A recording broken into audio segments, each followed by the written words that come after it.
बन जाएगी क्षमा बुझ जाएगी जलते जलते।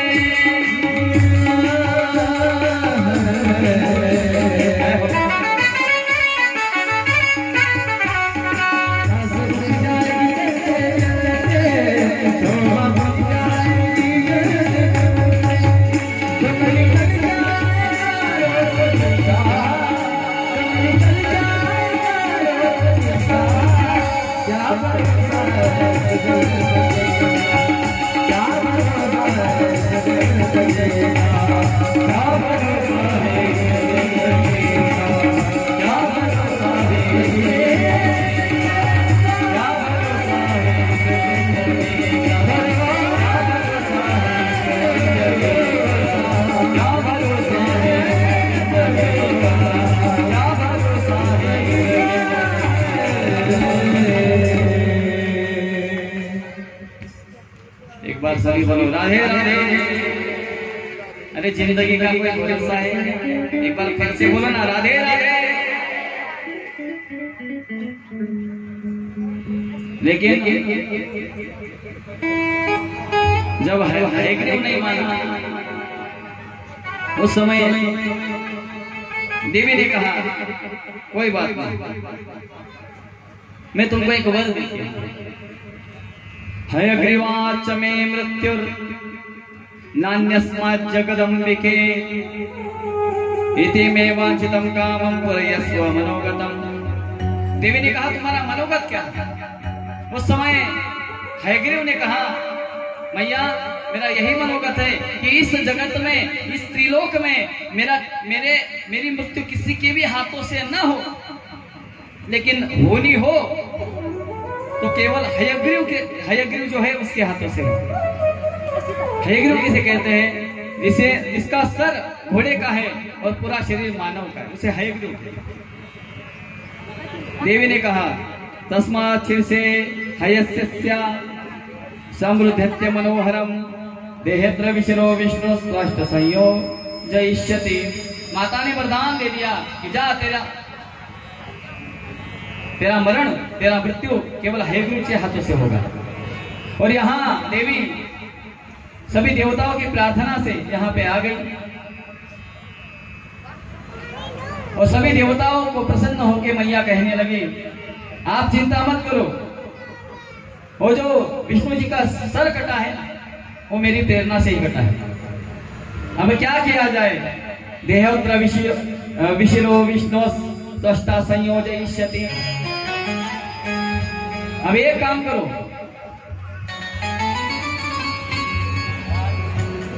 जो घोड़ा है वो घोड़े का शीश लाओ, उससे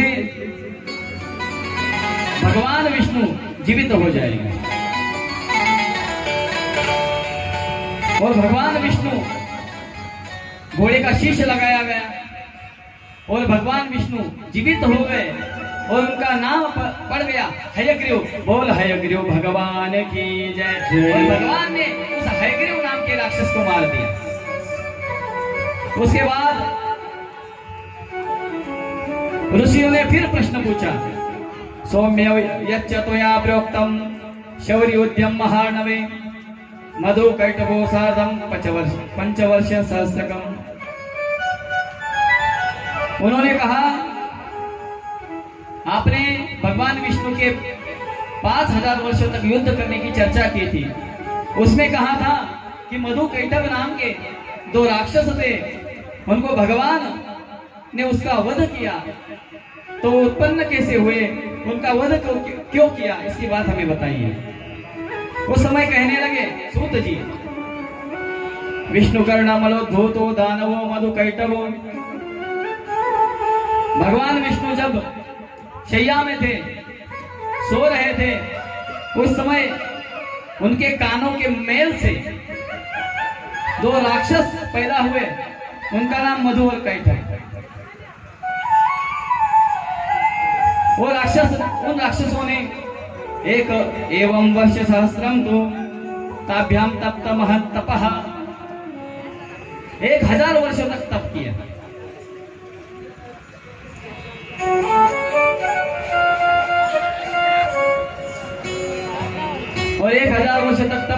बाद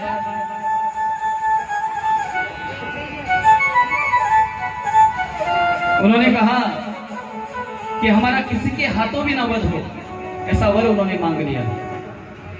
और यहाँ उनको वर प्राप्ति होने के बाद उन्होंने स्वर्ग के जो देवता है उनसे युद्ध प्रारंभ किया, उनको परास्त कर दिया। सभी देवता दुखी हो गए और देवता सभी दुखी होकर ब्रह्मदेव के पास गए और ब्रह्मदेव विष्णु जी के पास गए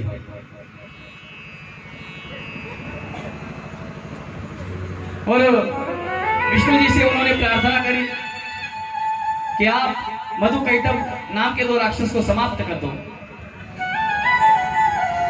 भगवान विष्णु ने उनकी विनती को मान लिया और भगवान विष्णु युद्ध करने लगे। वो 2 थे और भगवान विष्णु अकेले 1 थे। भगवान विष्णु युद्ध करते हैं। 5 वर्ष सहस्राणि यदा जातानि युध्यता हरिणा चिंतितं तत्र कारणं मरणं तयोः। पहले मधु युद्ध करता और मधु थक जाने के बाद कैटभ युद्ध करता और इसकी वजह से भगवान विष्णु थक गए और भगवान विष्णु उनसे कहने लगे, अरे भाई एक आराम कर लेता है और एक मुझसे युद्ध करता है, इसकी वजह से मैं पूरा थक गया हूं। तुम एक काम करो, 5 वर्ष सहस्राणि कृतं युद्ध मया त्विह।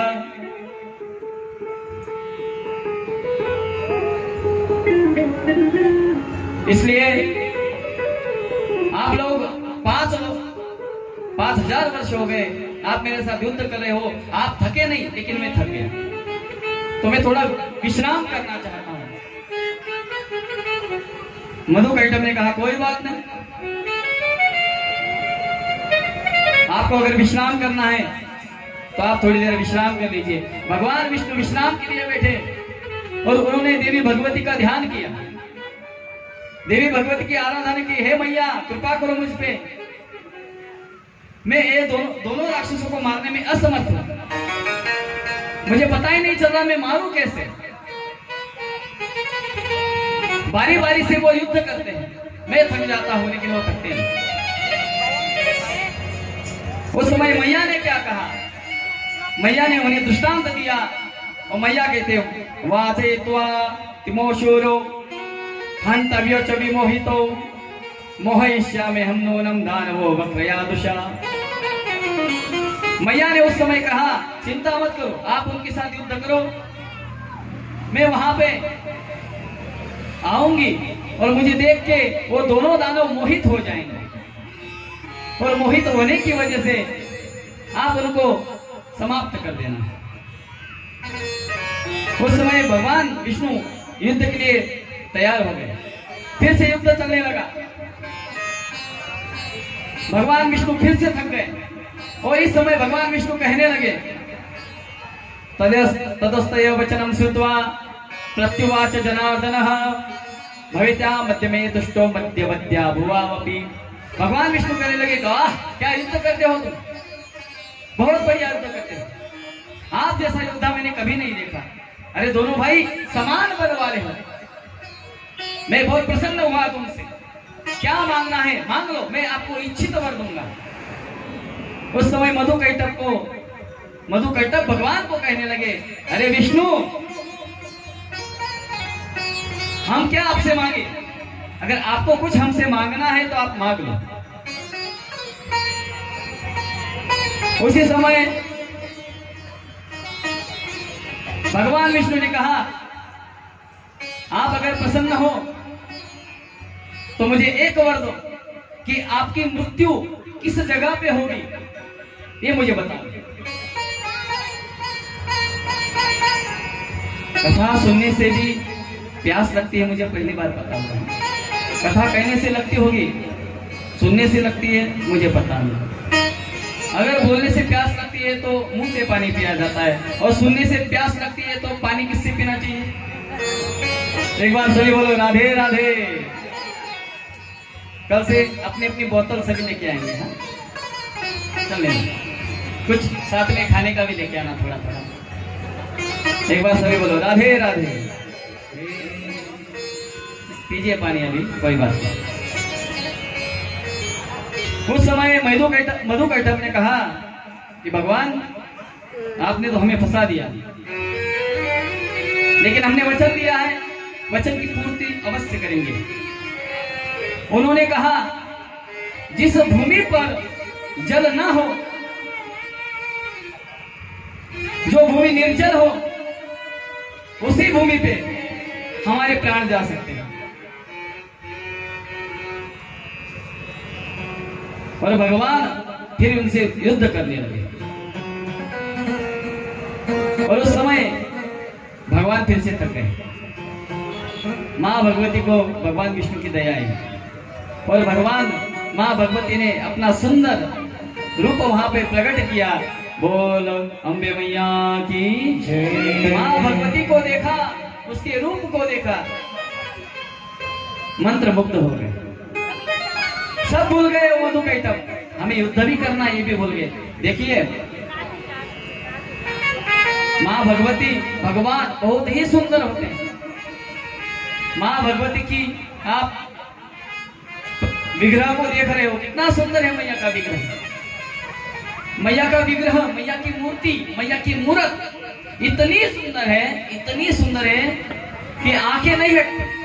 तो सोचो मैया कितनी सुंदर होगी, कभी सोचो आप।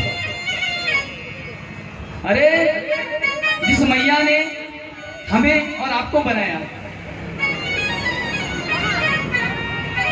हमें किसने बनाया? वो भगवान ने बनाया, मैया ने बनाया। सोचिए कितना सुंदर बनाया हम सबको। हमारे शरीर की जो रचना है कितनी सुंदर है। देखिए भगवान ने हमें मुख दिया, कहां पे दिया? ऊपर दिया। अगर नीचे दे दे तो पैरों में क्या होता हमारा? केवल मुख नहीं दिया, भगवान ने हमें मुख दिया। किसके लिए? केवल खाने के लिए, बोलने के लिए नहीं दिया, खाने के भी लिए दिया, बोलने के लिए दिया। भगवान ने मुख दिया और मुख से ऊपर क्या दिया है? मुख के ऊपर क्या है? चेक कीजिए, है कि नहीं? क्या दी है? मेरी तो है, आपकी है कि नहीं? है ना? तो क्यों बोलते नहीं? नाक दी है भगवान ने। नाक क्या करती है? सूंघने का काम करती है। अगर कुछ उल्टा सुल्टा हम खाने लगे, उसकी बास अगर आने लगी तो हम मुंह में निवाला पकड़ते हैं। उससे पहले हमारा जो चेक पोस्ट होता है ना हमारा, वो बता देता है अरे मत खाओ, चीज अच्छी नहीं है। हम क्या करते हैं? अरे जाने दो। देख देखो भगवान ने हमें नाक दिया। उसके आगे उसके ऊपर क्या है? दो हेडलाइट है ना सबके, क्या कहते हैं उसको? आंख। कितनी सुंदर आंख दी है भगवान ने। भगवान ने केवल आंख नहीं दी, आंख में पुतलियां दी। उतना नहीं ठहरे भगवान परमात्मा, उसके आगे वो जो हमारे निमिष होते हैं, निमिष, वो निमिष दिए। वो निमिष लुक लुक करते रहते हैं हमेशा। देखो सबके करते होंगे, देखो आजू बाजू करते हैं ना सबके। जिसके निमिष हिले नहीं, समझ लेना वो चला गया। सबके हिलते हैं। भगवान ने हमें आंखें दी, इतना सुंदर शरीर भगवान ने हमें दिया। सोचो जरा, हमें बनाने वाला वो भगवान, हमें निर्माण करने वाला वो भगवान, इस सृष्टि को निर्माण करने वाला। देखिए ना कितनी सुंदर दुनिया भगवान ने बनाई। देखिए कितनी सुंदर, वो दुनिया को बनाने वाला मेरा भगवान परमात्मा कितना सुंदर होगा। एक बार भजन के लिए जय हो।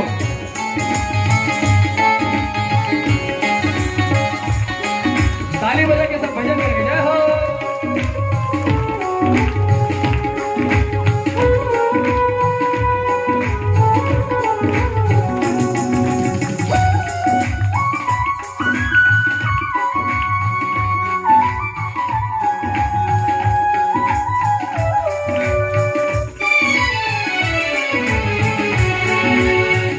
तुम्हारा तुम्हारा कब तेरा दर्शन जिसकी रचना इतनी सुंदर वो कितना सुंदर होगा, वो कितना सुंदर होगा।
कोई नहीं हमारा, तुम बिन तेरे पार कृष्ण प्रभु कोई नहीं हमारा,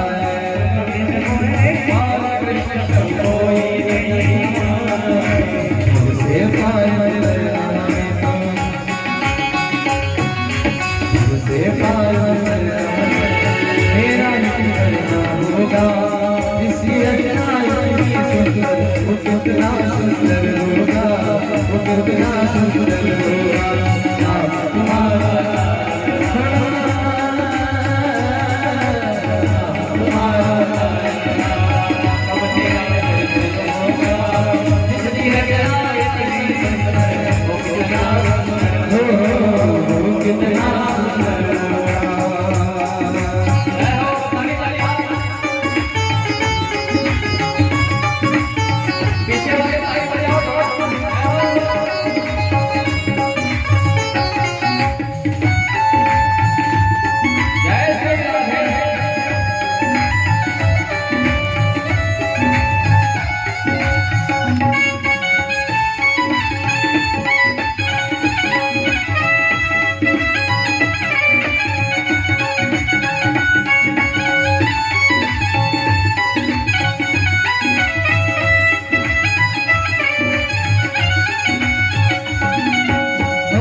तुम्हारे घर पे आए भगवान छुट पद पाते हैं, तुम्हारे घर पे आए भगवान सुंदर मुरझन की चर्चा इसकी ध्यान लगाते हैं। जो तुम्हारे घर पे आए भगवान पद पाते हैं, तुम्हारे घर पे आए भगवान पद पाते हैं। अतिथि को पाते हैं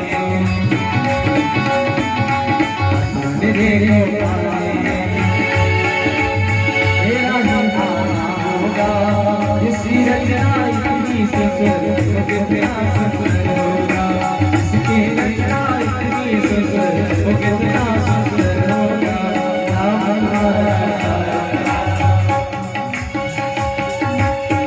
हमारा कब तेरा होगा।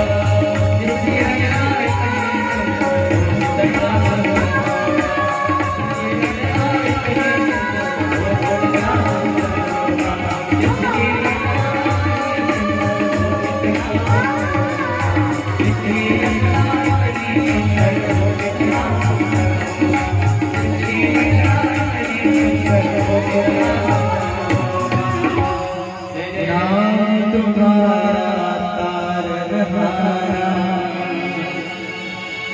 कब तेरा दर्शन होगा। जिसकी रचना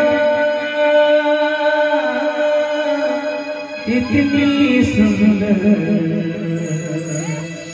ओ कितना सुंदर होगा। जय जय जय श्री राम, जय जय जय श्री राम, जय जय जय श्री राधे। एक बार सभी बोलेंगे राधे राधे। माँ भगवती प्रकट हुई और माँ भगवती इतनी सी क्या बताए, उस माँ भगवती को देख के ये विमोहित हो गए। मधु कैटभ सब भूल गए। कभी कभी होता है ना, अगर किसी लड़के की शादी हो ही नहीं रही है बहुत सालों से, और उसकी शादी अगर फिक्स हो जाए, फिर उसका माहौल देखिए, वो किसी को नर्मदे हर भी नहीं करता, वो लगा रहता है फोन पे, भूल जाता है सारी दुनिया। इस हिसाब से वो सब भूल गए। और भगवान विष्णु ने उनसे जान लिया था कि जो निर्जल स्थान है उसी स्थान पे उनकी मृत्यु होगी। और भगवान विष्णु ने अपने शरीर को बढ़ाया, बहुत बहुत बढ़ाया, और अपनी जो जंघा है उस जंघा पे दोनों के शीश को रख दिया भगवान विष्णु ने। लेकिन वो देवी मैया को देखते देखते इतने मोहित हो गए, उनको पता ही नहीं चला हमारा क्या हो रहा। और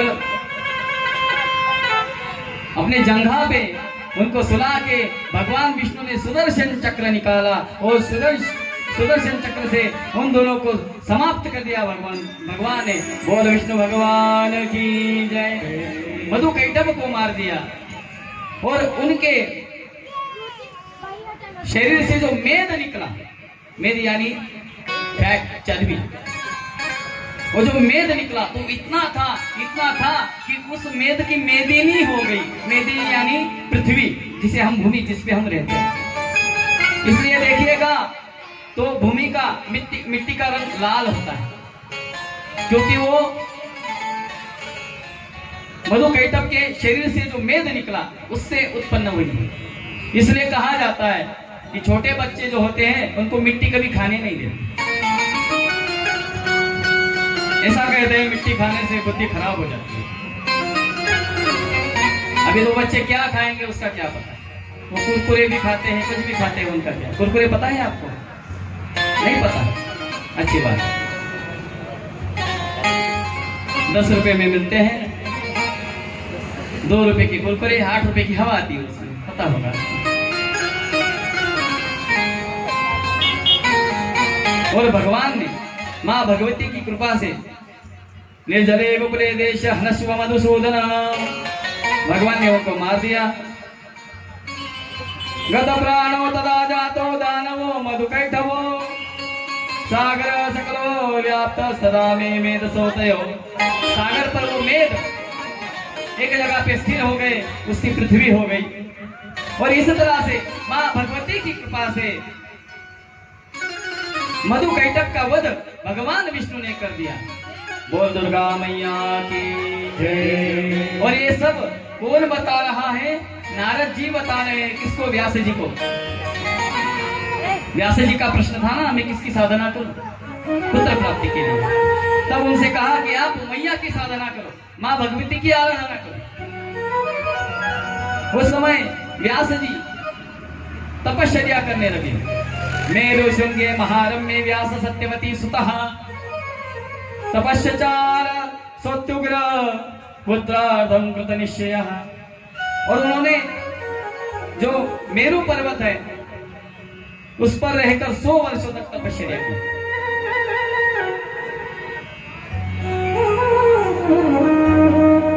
और माँ भगवती की वो आराधना करने लगे। इसके बाद उनकी तपस्या देख के माँ भगवती प्रसन्न हो गई। माँ भगवती ने उनको दर्शन दिया और आशीर्वाद दिया कि आपको बहुत ही सुंदर पुत्र होगा, आप चिंता न करो। देवी से आशीर्वाद प्राप्त करने के बाद गता ऋषि समीपम तो तमोवाच जगत गुरु, अपने आश्रम में चले गए। और एक दिन अग्नि को प्रकट करने के लिए अग्नि मंथन कर रहे थे। अग्नि मंथन करते समय एक अप्सरा उनको दिखाई दी, उसका नाम था घृताची।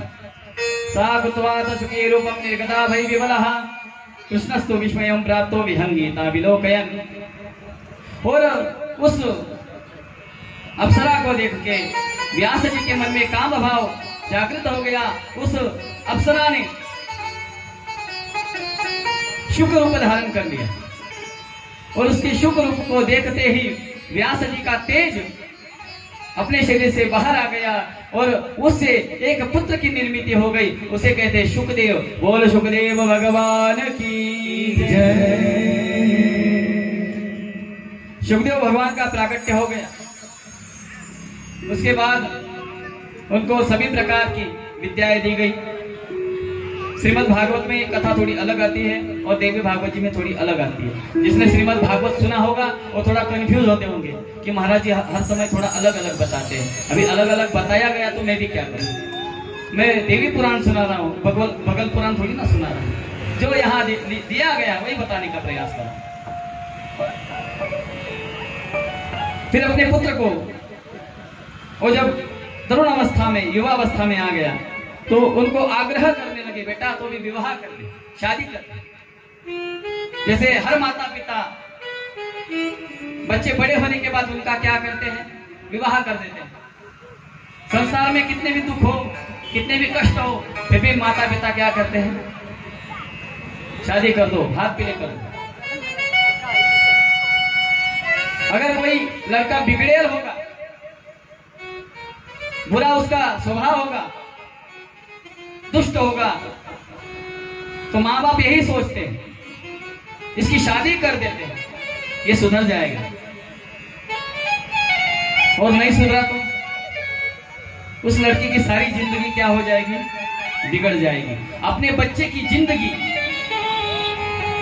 अच्छी करने के लिए किसी लड़की की जिंदगी खराब करने का हमें कोई अधिकार नहीं।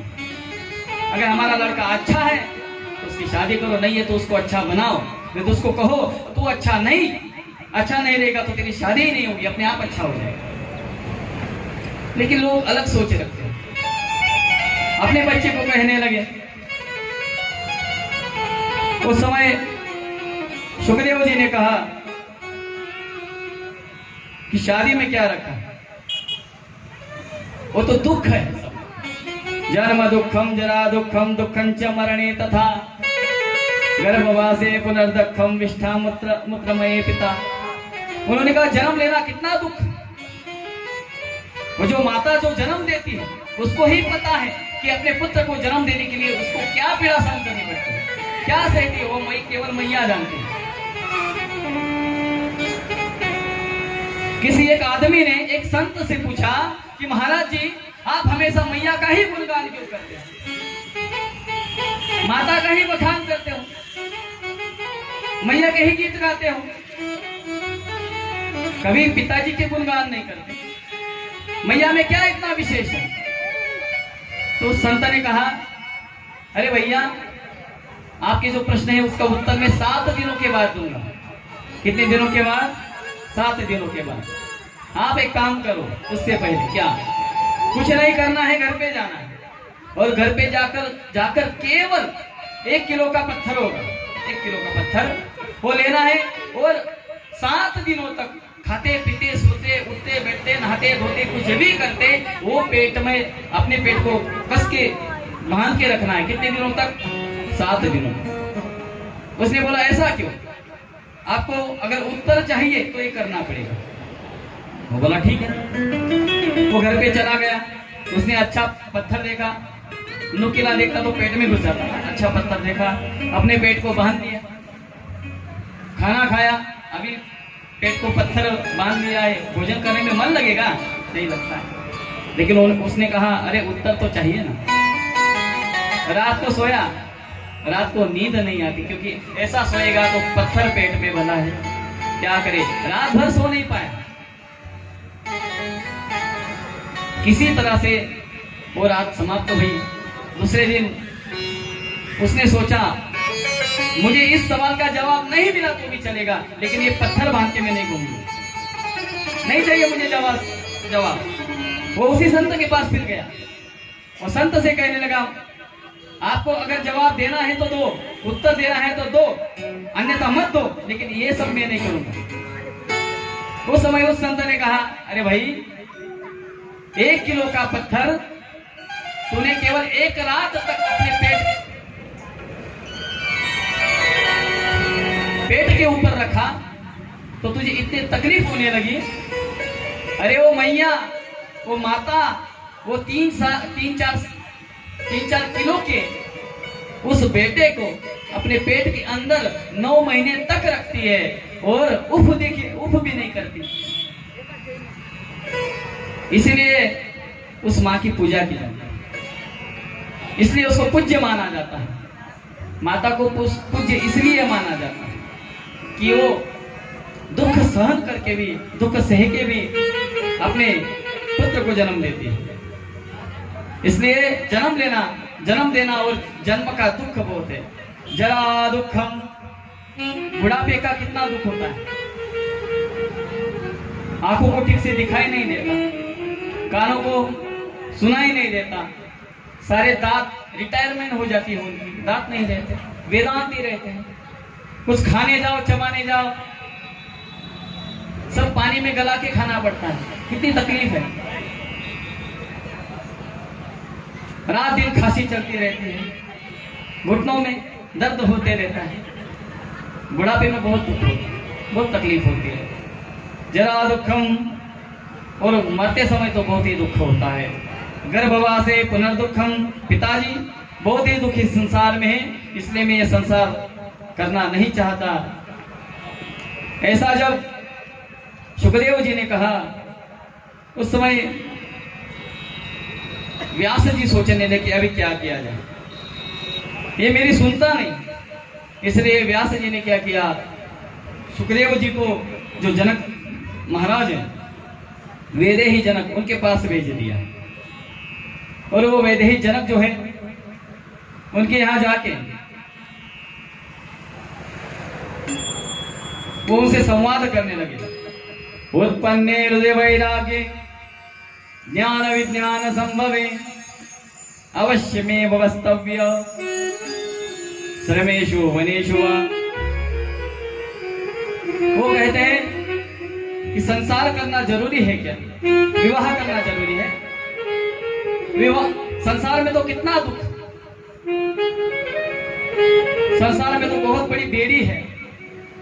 आदमी का अगर मन चाहेगा कि चलो कहीं तीर्थ यात्रा करने जाए, लेकिन संसार में बंधे तो नहीं कर सकते। बहुत बार आप लोग सोचते होंगे, इतने लोग परिक्रमा करने दूर दूर से आते हैं, हमारे यहां से ही निकलते हैं, हम भी चले जाए परिक्रमा करने, ऐसा सोचते हैं। लेकिन निकल पाते हैं? नहीं निकल पाते। क्यों? क्योंकि संसार में बने हुए हैं। संसार छूटता नहीं, वो संसार को छोड़ नहीं सकते।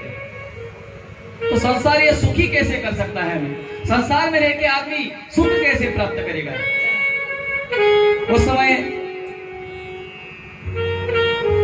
राजा जनक जी कहते हैं कि संसार जो होता है वो किसी को दुखी नहीं करता।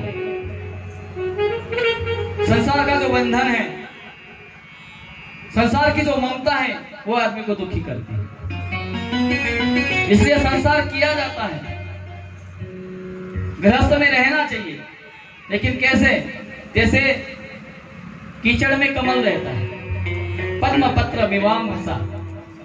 कमल कहाँ खिलते हैं आपको पता है? कमल कहाँ खिलते हैं? कहाँ खिलता है? टेरेस पे। कहाँ खिलते हैं? कीचड़ में खिलते हैं। कहाँ खिलते हैं? कीचड़ में खिलते हैं। तो सोचिए, वो कीचड़ में खिल के भी कितने अच्छे दिखाई देते हैं। कीचड़ में रहते, लेकिन कीचड़ का छींटा अपने पे कभी गिरने नहीं देते। इसी तरह संसार में रहो, सब में रहो, लेकिन सबके मत रहो। खाली दिखावा करो संसार में। पति से कहो मैं तो केवल आपसे प्यार करता हूं, किसी से प्यार नहीं, लेकिन प्यार भगवान से करो। आप भी पत्नियों से कहो मैं तो केवल तुझसे प्यार करता हूं, लेकिन प्यार भगवान से करो। क्योंकि जीवन का कल्याण वही कर सकता है। अगर हमें अपने जीवन का कल्याण करना है तो परमात्मा से प्रेम करना होगा, और परमात्मा के व्यतिरिक्त और किसी दूसरे से प्रेम किया तो जीवन में दुख ही भोगना पड़ेगा। क्यों? क्योंकि मैं भी दुखी हूं, आप भी दुखी हो, तो बताओ हम एक दूसरे को क्या सुख दे सकते हैं? अरे सुख देने वाला वो मेरा परमात्मा है, क्योंकि वो सुख रूप है। आप भगवत जी में सुना है, सच्चिदानंद रूपाय विश्वोत्पत्त्यादि हेतवे तापत्रय विनाशाय श्री कृष्णाय वयम नमः। भगवान परमात्मा का स्वरूप है सत, भगवान परमात्मा का स्वरूप है चित्त, और भगवान परमात्मा का स्वरूप है आनंद। आनंद जहां भगवान होता है ना वहां आनंद होता है, जहां भगवान की कथा होती है वहां आनंद होता है। मुझे अब बताइए, आप सब यहाँ पे उपस्थित है कथा में, आपको आनंद हो रहा है इसलिए आप आते हो, या आपको बहुत दुख होता है इसलिए आते हो? सच्ची बताना, झूठ मत बोलना, मैया देख रही है। आपको कथा में आनंद होता है इसलिए आ रहे हो कि चलो घर सोने से अच्छा वहां जाके सोए, ऐसा कुछ है? क्या होता है आपको? आनंद होता है, क्योंकि आनंद केवल कथा में मिलता है, आनंद माँ भगवती के सानिध्य में मिलता है, आनंद भगवान की कथा में मिलता है, और दूसरी जगह पे आनंद नहीं मिलता, वो हमें सुख मिलता है। लेकिन सुख का अपोजिट क्या होता है? दुख होता है। कभी सुख होता है, कभी दुख होता है, लेकिन आनंद का उल्टा कुछ नहीं होता, आनंद का अपोजिट दूसरा कुछ नहीं होता। मुझे कोई बता सकता है आनंद का दूसरा कुछ होता है, उसका उल्टा कुछ होता है? जैसे सुख का दुख होता है, दिन का रात होता है, उस तरह से आनंद का कुछ हो सकता है? आप बताएंगे कोई? कुछ होगा? कुछ नहीं हो सकता। कुछ बोलेंगे दुखानंद, कुछ कहेंगे ब्रह्मानंद, कुछ कहेंगे विषयानंद, आप कुछ भी कहो, आनंद केवल आनंद रहता है। और भगवान परमात्मा सुख रूप है, भगवान परमात्मा आनंद रूप है, इसलिए उस भगवान का चिंतन करना चाहिए। संसार में रहो, संसार करना बुरा नहीं है, लेकिन संसार से ज्यादा लगाव रखना बुरा है, क्योंकि आदमी को दुख जो होता है ना वो लगाव की वजह से होता है। समझ लीजिए, एक आदमी रास्ते से जा रहा है और किसी का एक्सीडेंट हो गया, वो अपने घर जा रहा है, किसी का एक्सीडेंट हो गया, उसको समझ नहीं था, उसने कहा जाने दो, इतनी भीड़ में कौन जाएगा देखने, वो अपने घर चला गया। उसके सामने कोई मर पड़ा है, मर गया है, उसको कुछ लेना देना है नहीं, क्योंकि उसके संबंध में उसको कुछ लेना देना, कुछ ममता नहीं है। घर गया और घर जाने के बाद पता चला उसका ही लड़का था और उसका ही अब क्या हो गया था, एक्सीडेंट हो गया था। ये जब पता चला तो अब बताइए वो क्या करेगा? वो भागेगा, दौड़ेगा, रोएगा, डॉक्टर को विनती करेगा मेरे बच्चे को बचाओ। अब किस लिए रो रहा है? क्योंकि उसकी ममता अब जाग चुकी है। संसार में रुलाने वाली अगर कोई है वो ममता है, संसार में नचाने वाली कोई है वो माया है। हम आप नहीं नाचते, हमें नचाने वाली कौन है? वो माया है। जय हो। प्रेम से ताली की सेवा करते हुए दिखाएंगे।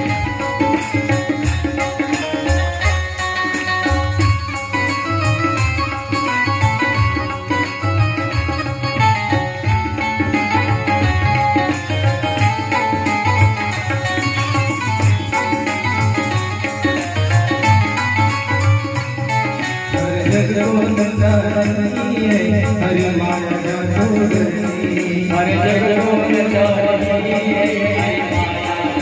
हरि सारे जगत चारणी है, हरि माया जादू करी, सारे जगत चारणी है, हरि माया जादू करी, दुख में सुख को बसाए, हरि माया जादू करी, सुख में दुख को बसाए, हरि माया जादू करी, दुख में सुख को बसाए, हरि माया जादू करी, दुख में सुख को बसाए,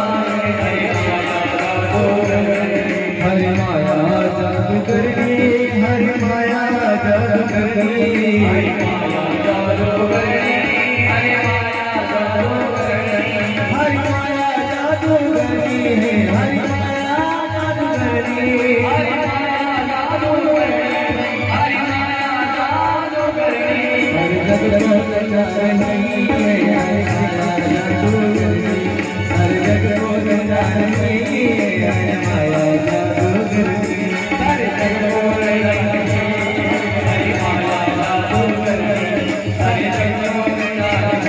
रही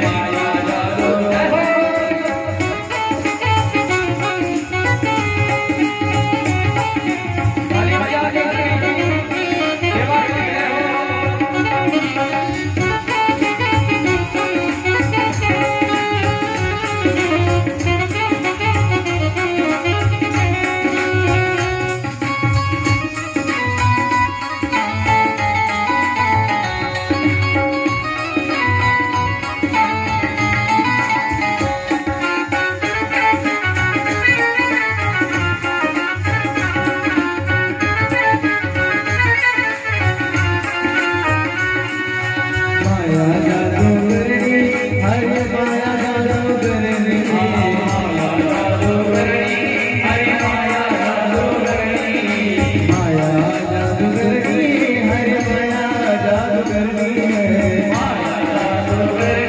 माया जादूगरनी, हर जग को नचा रही है माया जादूगरनी।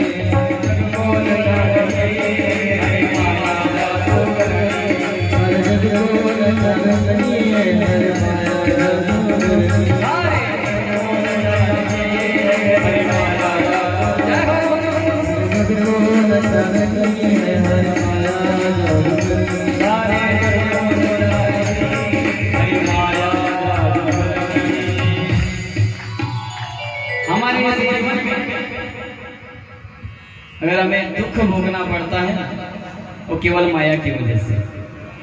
सारे जग को नचा रही है अरे माया जादूगरनी।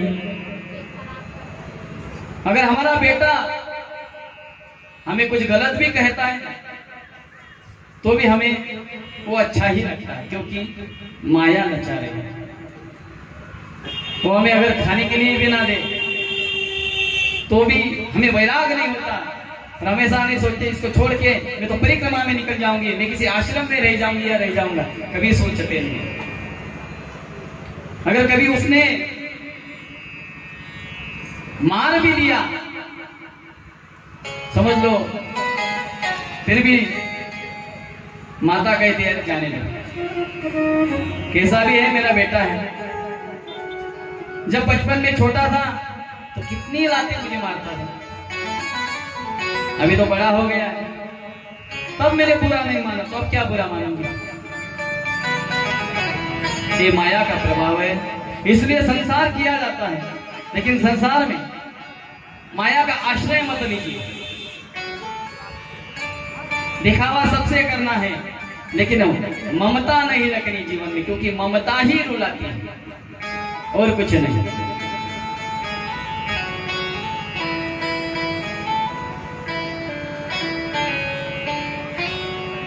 उत्पन्नेर्दिवैराग्ये ज्ञान विज्ञान संभवे अवश्यमेव वस्तव्या श्रमेषु वनेषु वा। संसार करना है, संसार का भी एक नियम होता है। 25 साल तक केवल पढ़ाई की जाती है, खुद को सेटल किया जाता है, और 25 साल के बाद गृहस्थ जीवन स्वीकारना चाहिए। 50 साल तक,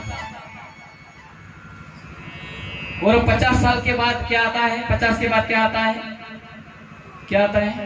51। क्या आता है? 51, 52। वो 51 हमें कहता है भैया अभी घर में मत रहना, आपकी कीमत अभी घट जाएगी, इसलिए वन में चले जाओ। 51 अकेले चले जाओ, नहीं सुनते तो 52 पत्नी को भी साथ में लेके जाओ, लेकिन कहा जाओ? वन में जाओ। इसलिए इसे वानप्रस्थ आश्रम कहा गया है। वन में जाके भजन का भगवान करे, दोनों पति पत्नी। और 75 साल के बाद फिर संन्यास की दीक्षा लेके भगवान का भजन करें। लेकिन अभी वानप्रस्थ और संन्यास का सिस्टम बिगड़ गया थोड़ा सा। तो 50 के बाद क्या करना चाहिए? जितने भी जिम्मेदारी है वो अपने पुत्र को सौंप देना चाहिए खुद की खुशी से,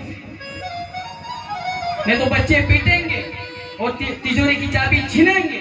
इससे अच्छा पहले उनके हाथों में चाबी दे, थमा दो, उनको सब बता दो, उनको कह दो 2 समय हमको भोजन दो, फिर कुछ भी करो, 4 समय चाय चलेगी ना, 4 समय की बढ़ा दो, 4 बार चलेगी ना चाय, अरे 4 बार चाय दे दो, 2 बार भोजन दे दो। तुम क्या कर रहे हो, मुझे कुछ लेना देना, मुझे कुछ मत बताना, मैंने आज तक जो किया है उसको संभालो, उसको बढ़ाओ, उसको कम करो, कुछ लेना देना है। देखिए रामचरितमानस में जब मर्यादा पुरुषोत्तम रामचंद्र के पिताजी महाराज दशरथ आईना देख रहे थे, आईना जानते हैं आप सब, आईना पता नहीं आपको, आईना दर्पण, आईना ऐसा तो हो ही नहीं सकता, बिना आईना देखे कोई अपने घर से नहीं निकलता, नहीं सही, सब आईना देख के ही निकलते, आईना सबको पता है, दर्पण। तो आईना देख रहे थे और आईने में उनको एक अपना केश, एक बाल सफेद दिखाई दिया, किसको, किनको, राजा दशरथ को। वो सोचने लगे मेरा एक बाल सफेद हो गया, अब मैं वार्धक्य की तरफ बढ़ रहा हूं, अभी मैं बूढ़ा हो गया, इसलिए मेरा सारा राज्य मेरे बेटे को सौंपना चाहिए। इसी को समझदारी कहें, नहीं तो इस कलिकाल में पिताजी के सारे बाल सफेद हो जाते हैं, फिर भी तिजोरी की चाबी किसी को नहीं है। तो इसका परिणाम ये होता है कि एक दिन वो बेटा गुस्से में आता है, पिताजी को पीट देता है और चाबी छीन लेता है और घर से बाहर ढकेल देता है। और फिर हम कहते हैं मेरा बच्चा ऐसा निकल गया, वैसा निकल गया। अरे इससे पहले ही उसके हाथ में सब थमा दो और अपने मन को वन बना लो और वो भगवान का चिंतन करो, ये शास्त्र में बताया गया है। इसलिए संसार किसी को दुख नहीं देता, संसार की जो ममता है, संसार की जो माया है, वही आदमी को क्या करती है, दुख देती है।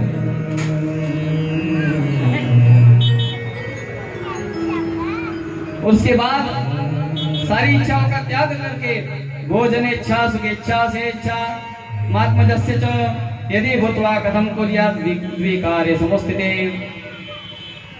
फिर भगवत कृपा से जो मिल जाए वो पा लेना चाहिए, जहां मिल जाए वहां सो जाना चाहिए। जीवन में कभी ऐसा ना हो कि मुझे यही चीज चाहिए, वही चाहिए। जैसे परिक्रमा करते समय परिक्रमावासी को जो मिल जाता है वो आनंद से पा लेता है, कुछ भी मिल जाए, चावल ही मिल जाए पा लेता है। समाधान शांति जीवन में हो, फिर बाहर की कोई चीज हमें तकलीफ नहीं दे सकती, लेकिन मन में अशांति होगी ना, बाहर कितना भी अच्छा हो तो भी हमें जीवन में कभी सुख नहीं मिल सकता। बहुत अच्छी तरह से दोनों का संवाद आता है और इस संवाद का परिणाम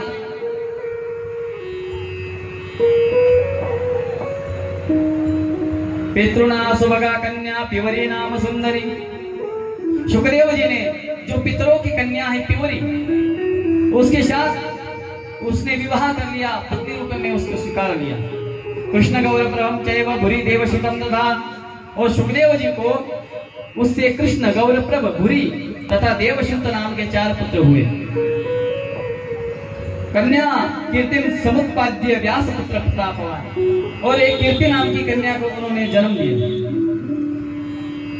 उसका विवाह महात्मा अनूह के साथ हुआ था। और एक बार ऐसा हुआ,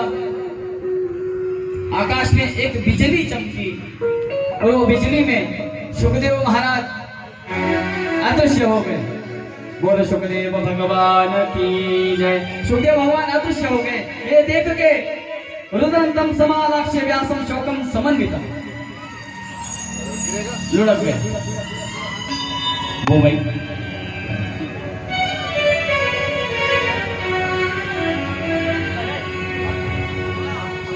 पहले से ही कुछ ना कुछ दिक्कत हो रही है, एक 1.5 घंटा तो बिजली चली गई, उसके बाद चलो कुछ ना कुछ है, समय भी समाप्त हो गया। चलो उनकी कीर्ति नाम की कन्या का विवाह उन्होंने कर दिया। एक दिन आकाश में एक बिजली हुई, बिजली में अदृश्य हो गए सुखदेव भगवान। और व्यास जी शोक करने लगे, रोने लगे, रुदन करने लगे और महादेव की, भगवान शंकर की प्रार्थना करने लगे। उस समय महादेव प्रकट हुए और महादेव ने कहा, छायाम दक्षसी पुत्रस्य पार्श्वस्थाम सुमनोहराम ताम वीक्ष्य मुनिशार्दूल शोकम जहि परंतप। हे व्यास जी, आप शोक मत कीजिए, दुख मत कीजिए, आप क्यों रो रहे हो? व्यास जी ने कहा, मेरा पुत्र चला गया मुझे छोड़ के, इसलिए मुझे बहुत दुख हो रहा। व्यास जी को समझाते हैं भगवान शंकर, अरे आने वाला जाने ही वाला है। फिर भी वो भगवान शंकर को, भोलेनाथ को विनती करने लगे, कुछ भी कीजिए, मेरा पुत्र मुझे वापस चाहिए। उस समय उन्होंने आकाश मार्ग में, आकाश में सुखदेव भगवान का दर्शन कराया। उसको देख के मन को तो थोड़ी शांति मिली, फिर भी मन फिर से मचल गया और इसके कारण भगवान शंकर ने सुखदेव की जो छाया है, वो छाया को व्यास जी के पास भेज दिया। उनसे कहा कि ये छाया सुख है, सुखदेव का प्रतिरूप छाया सुख, इसका आप दर्शन करो, इसको साथ में रखो और अपने मन को क्या करो, शांत। ऐसा कहा गया और फिर उसके बाद सुखदेव जी वो जो छाया सुख है उनके साथ रहने लगे। फिर आगे ऋषि ने प्रश्न किया, माता व्यासस्य मेधावी नामना सत्यवती च विवाहिता पुराज्ञाता राज्ञां शंतनुनता ननायथा तथा। उन्होंने कहा कि जो सुखदेव जी के पिताजी है, उनकी उत्पत्ति, उनका जन्म कैसे हुआ है हमें बताइए। उसकी कथा बहुत विस्तार से आती है, ज्यादा विस्तार तो नहीं कर पाऊंगा, लेकिन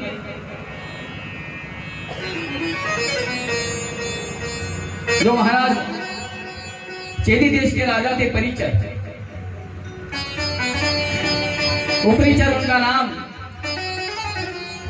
राजा परिचरो नाम धार्मिक सत्य संग्रह चेदी देशपति श्रीमान बभुव द्विज पूजक। वो धर्मवान राजा थे, उनकी एक पत्नी थी, वो पतिव्रता थी। लेकिन एक समय उनकी पत्नी जो रजस्वला थी, वो रजस्वला वो मुक्त हो गई उससे और अपने पति को समागम के लिए बुलाया। लेकिन यहाँ गुरु का आदेश आया, तो गुरु का आदेश शिरोधार्य मान के गुरु के पास चले गए, लेकिन अपने पत्नी का चिंतन करने लगे और उसकी वजह से उनका जो तेज था, वो तेज उनके शरीर से बाहर निकल आया और वो जो तेज था, उन्होंने एक पक्षी के साथ उस तेज को अपने रानी की तरफ भेजने का प्रयास किया, लेकिन वो जो दूसरे पक्षी थे, वो दूसरे पक्षी और उस जो पंछी था, वो दोनों का युद्ध होने लगा। इसका परिणाम यह हुआ कि वो जो तेज था वो जल में गिर गया और एक मछली ने उस जल को निगल लिया और वो मछली गर्भवती हो गई। कुछ दिनों के बाद उस मछली को किसी मछुआरे ने पकड़ लिया और उस मछली को काटा, उसमें से 2 बालक पैदा हुए, एक पुत्री थी और एक पुत्र था। समस्यो नाम राजा सौ धार्मिक सत्य संग्रह। और उपरिचर नाम का जो राजा था, उसके पास जो मत्स्यराज था, वो कन्या और उस पुत्र को लेके गया। तब उसने, वो राजा ने उस पुत्र को रख लिया अपने पास, लेकिन कन्या को वापस कर दिया। वो कन्या मत्स्यराज के पास धीरे धीरे बढ़ने लगी। तरुण अवस्था में, युवा अवस्था में आ गई। एक दिन फिर उन्होंने अपनी लड़की को, अपनी कन्या को नाव चलाना सिखा दिया। एक समय वो भोजन कर रहे थे दोपहर के समय में। उस समय पराशर ऋषि वहां पे आए। पराशर ऋषि को नदी के उस पार जाना था, मत्स्यराज भोजन कर रहा था, इसलिए अपनी कन्या को कहा कि तू इस महात्मा को उस पल्लीपाल छोड़ के अपने पिताजी की आज्ञा शिरोधार्य मान के नाव में उस ऋषि को बिठा के वो जाने लगी। नाव बीच मझधार में आ गई। उस समय ऋषि कहने लगे कि हे कन्या,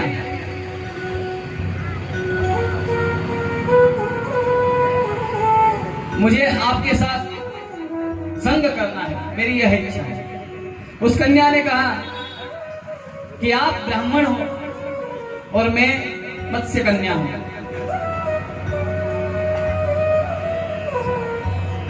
दुर्लभम मानुषम जन्म भुवि ब्राह्मण सत्तमः तत्रापि दुर्लभम अन्ये ब्राह्मणस्तुम विशेषतः। एक तो मनुष्य शरीर दुर्लभ है, उसमें भी ब्राह्मण का शरीर बहुत ही दुर्लभ है। आप ब्राह्मण हो और मैं दुर्गंधा मुनि श्रेष्ठ कथम तो नौपशंक से, और मुझ में से दुर्गंध आ रही है, बदबू आती है मछली। आप मेरे साथ संग कैसे कर सकते हो? हे मुनि, ये उचित नहीं। उस समय मुनि ने कहा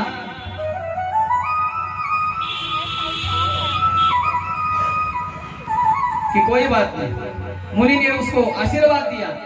उसका नाम था मत्स्यगंधा और उनके आशीर्वाद से वो योजन गंधा हो गई। 10 योजन तक उसका शरीर से अच्छी खुशबू आने लगी और खुशबू सभी जगह पे जाने लगी।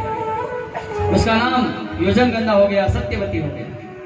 उन्होंने कहा कि ये उचित नहीं है, दिन का समय है और दिन का समय संग करने के लिए अनुचित माना गया है।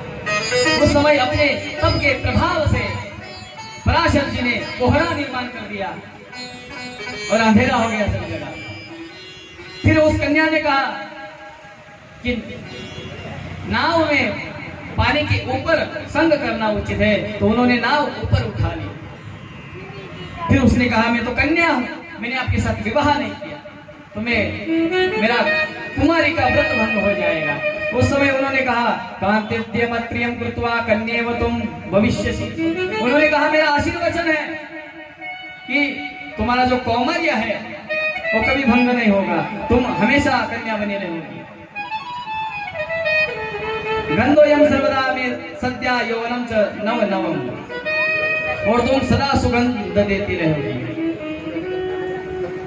अरे तुमको देख के मेरे मन में, मैंने अच्छी अच्छी अप्सराओं को देखा, मेरे मन में कभी काम नहीं जागा। अगर तुमको देख के मेरे मन में काम जागता है तो निश्चित ही भगवान कुछ अच्छा चाहते हो, अन्यथा मेरा मन कभी मचलता नहीं किसी के। ऐसा उन्होंने कहा। उन्होंने कहा तुझे एक पुत्र होगा। वो पुत्र क्या होगा? पुराण करता पुत्रस्ते भविष्यति वरानने वेद विद भाग करता च ख्यातश्च भुवनत्रये। अरे वो पुराणों का करता होगा, वेदों का करता होगा, वो वेदों का विभाग करने वाला होगा और वो तीनों लोक में विख्यात, ऐसा तुझे पुत्र होगा। और ऐसा कहने पे उस सत्यवती ने उनकी बात मान ली। दोनों का संग हुआ और पराशर वहां से निकल गए। और कुछ दिनों बाद सत्यवती को एक पुत्र हुआ, उनका नाम हुआ वेदव्यास। बोल व्यास भगवान की जय। व्यास भगवान उत्पन्न हुए और तपस्या करने के लिए वन में चले गए। उसके बाद उन्होंने क्या किया, देवी भागवत की रचना किस तरह की, सुखदेव जी को किस तरह देवी भागवत कथा सुनाई, आगे की सारी कथाएं हमें कल सुननी है। आज थोड़ा प्रारंभ में थोड़ा क्या बहुत सारा विक्षेप हो गया। अभी वो बिजली जो है वो ना आपके हाथ में है ना मेरे हाथ में है, इसलिए थोड़ा डिस्टर्बेंस हो गया। चलो ठीक है, जो होता है वो अच्छा ही होता है। तो शायद कल से ऐसा ना हो, आई होप। अभी उठने के लिए थोड़ी ना कहा मैंने। हाँ, तुम्हारा घर पास में हो सकता है, कोई बात नहीं। चलो, तो कल सारी कथाओं का चिंतन किया जाएगा आज का जो समय है वो निर्धारित समय समाप्त हो चुका है और देवी के संबंध में कुछ कथाएं आगे आएंगी और जो कुरुवंश है, कुरुवंश का भी विचार कल किया जाएगा। परसों हमें देवी भागवत के माध्यम से कृष्ण जन्म करना है, तो उसकी भी तैयारी क्या करनी है मैं कल आपको बताऊंगा। अभी वो जो भजन है भला किसी का वो हम करेंगे, उसके बाद आरती करेंगे। तो एक आवश्यक बात मुझे बताने की इच्छा मेरे मन में हुई, इसलिए वो बताना चाहूंगा, क्योंकि मेरा मन आज सवेरे से ही बहुत प्रसन्न है। क्योंकि आज सवेरे हमारे यादव जी के साथ हम स्नान करने गए थे। कहाँ पे? तुलसी घाट। यह जमुना कैसे आ गई? वो तो वृंदावन में, नर्मदा मैया के किनारे तुलसी घाट, वहां गए हम। बहुत ही अच्छा घाट है, बहुत ही प्रशस्त मंदिर है, सब चीजें बहुत ही अच्छी लगी, बहुत ही सुंदर। और जब हमें पता चला कि ये हमारे प्रेमी श्री कृष्णलाल जी हस्तपुरिया जी, इन्होंने ये सब बहुत ही कोशिश करके सबको मना के बड़े लोगों को और ये सब चीजें की है। बहुत ही सुंदर वहां पे मंदिर है, छोटा सा आश्रम है, सुंदर घाट है। ये सब चीजें देख के मेरा मन तो इतना प्रसन्न हो गया, ऐसे लगा कि बस अभी वही रहने लगूं। आप चिंता मत करो, मैं नहीं रहूंगा, चला जाऊंगा, टेंशन मत लेना। लेकिन मैया का किनारा हो, उससे अधिक आनंद क्या मिले।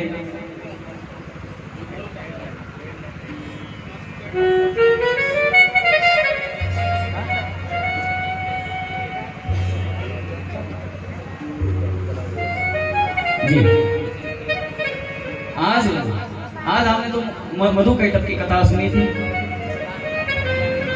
मधु कैटभ भगवान जो विष्णु हैं, उनके कानों का जो मेल होता है, वो मेल से उनकी उत्पत्ति हुई और देवी माँ की कृपा से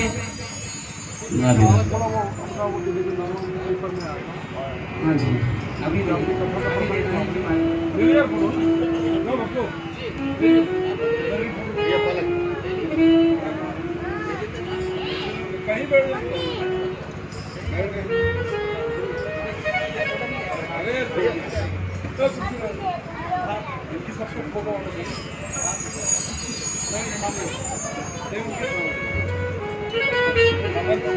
पीछे वाली फोटो दे, फोटो से मतलब नहीं, इनकी फोटो वाली खड़े हो जाएंगे। हस्तपुरिया जी आप गिरा चाहिए तो आ जाएगा, आप वहां पे गिरा चाहिए, वो तो सामने से आ जाएगा तो सबको आ जाएगा सर। गिरा जी वहां पे।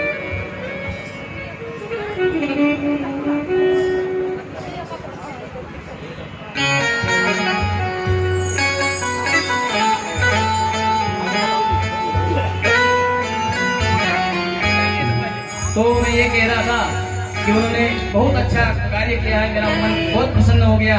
तो कृपया उनके लिए एक बार जोर से ताली बजाएंगे। और माँ नर्मदा मैया इससे भी बड़े बड़े और अच्छे अच्छे कार्य उनसे करवाए, ये मेरी माँ नर्मदा मैया के चरणों में मैं प्रार्थना करता हूँ। और एक भजन होगा, उसके बाद हम आरती करेंगे। हाँ हाँ, आज की कथा में हमने सुना कि भगवान विष्णु ने देवी माँ की कृपा से मधु कैटभ को मारा।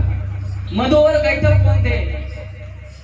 तो मधु कैटभ के नाम भगवान परमात्मा जब शयन अवस्था में सो रहे थे, निद्रा अवस्था में थे, उस समय उनके कानों का जो मेल होता है, वो मेल से दो राक्षस निर्माण हुए, उनका नाम मधु और कैटभ। वो उन्होंने माँ भगवती की आराधना करी और उन्होंने वर प्राप्त कर लिया कि वो किसी के हाथों से नहीं मर सकते। उसके बाद वो असाध्य हो गए और भगवान विष्णु ने उनके साथ युद्ध करना चाहा। उन्होंने स्वर्ग पर आक्रमण कर दिया, स्वर्ग की प्राप्ति कर ली, सारे देवताओं को पराजित कर दिया। सारे देवता ब्रह्मा जी के पास गए, ब्रह्मा जी विष्णु जी के पास गए, विष्णु जी से विनती की और जब विनती करी, विष्णु जी युद्ध में तैयार हो गए और दोनों के साथ युद्ध करने लगे। वो दोनों बारी बारी से युद्ध करते रहे। ऐसा 5000 सालों तक युद्ध चला और 5000 सालों तक युद्ध चला। और उसके बाद माँ भगवती की उन्होंने आराधना करी। माँ भगवती प्रसन्न हो गई और माँ भगवती ने कहा कि मेरी कृपा से वो मारे जाएंगे। और माँ भगवती प्रकट हो गई और उनको मार दिया। बोलो राधे राधे।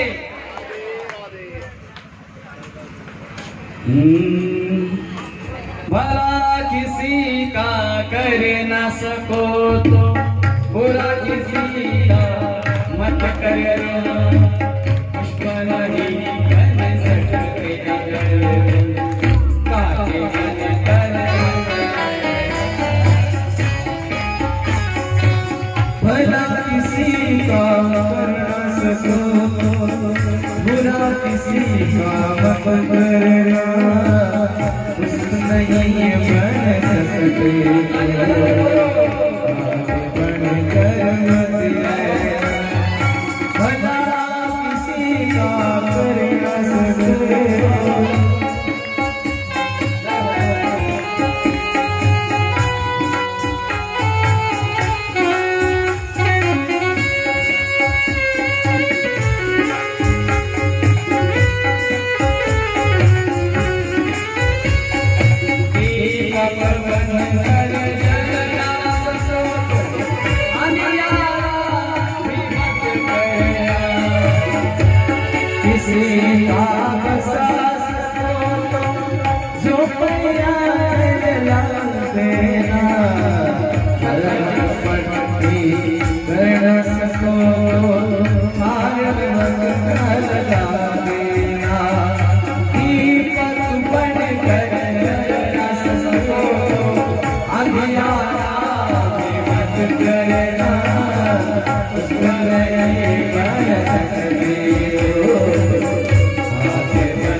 खड़े हो जाओ आरती के लिए।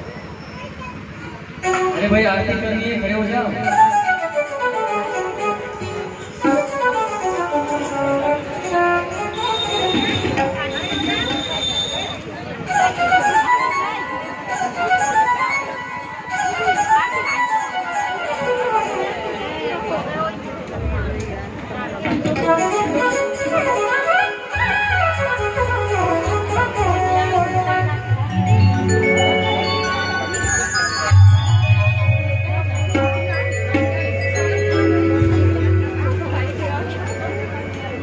चलो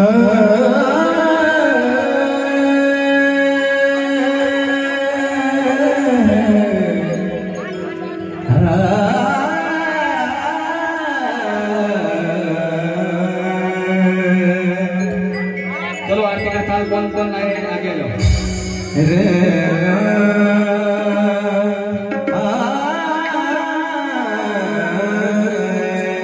बोलिए देवी भागवत महापुराण की जय, बोलिए देवा माई की जय, नर्मदा मैया की, बोलिए दुर्गा मैया की जय।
सब भक्तगण आप अपने हाथों में चावल ले लिए, चावल फूल जो भी हो हाथ में ले लीजिए।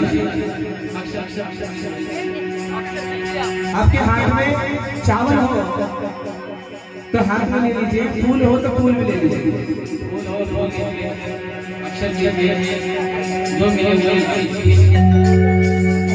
हरि ओम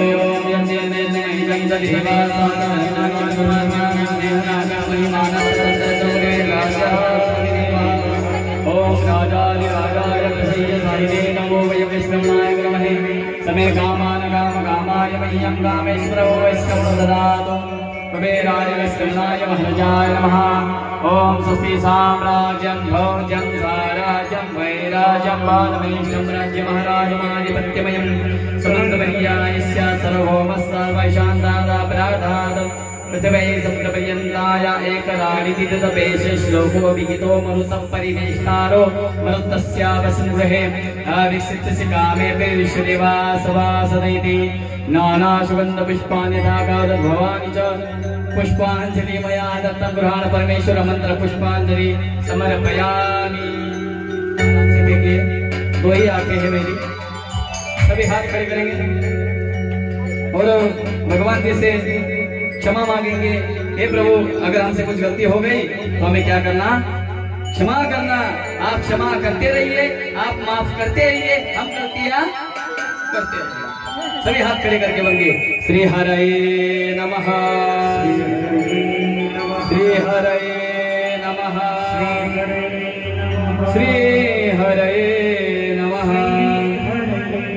बोल दुर्गा माता की जय, नर्मदा मैया जय, रेवा मैया जय, धर्म की जय, अधर्म का प्राणियों में विश्व का, भारत माता की जय, गौ माता की जय, गीता मैया की जय, गंगा मैया की जय, सनातन वैदिक हिंदू धर्म की जय, अपने अपने माता पिता की जय, अपने अपने गुरुदेव भगवान की जय, कथा में आने वालों की जय, आगे सोने वालों की जय, बहुत ज्यादा बोलने वालों की जय। जय श्री राम, जय जय श्री राम, जय जय श्री राम, माधोपुर ग्राम की जय। सभी प्रेम से बोलेंगे राधे राधे राधे राधे। एक बार फिर राधे राधे। हो मेरा दिल, हो मेरा दिल, हो मेरा दिल,